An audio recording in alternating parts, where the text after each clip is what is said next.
საყვარელი და სასიკართულო მეომრების ერთ-ერთი წარმომადგენელი მიწვეული მონაწილე ამ აქტივისა. ხალხის წინაშე უძღვნის მეომრის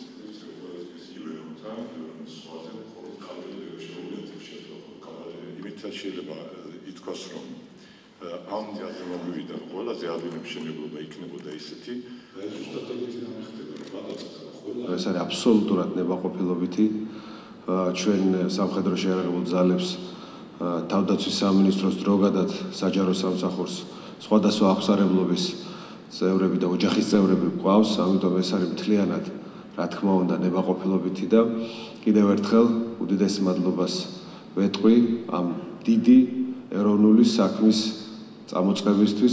ველოდებით რომ გაწევრიანდება მაქსიმალურად ყველა ვისაც სურვილი აქვს. ძალიან მნიშვნელოვანი იყო რომ ბატონი მინისტრი პირველი იყო ვინც გაწევრიანდა ამ მშენებლობაში. მან კარგი მაგალითი მისცა არა მარტო თავის თანამშრომლებს, არამედ მთელ ქართველ ერს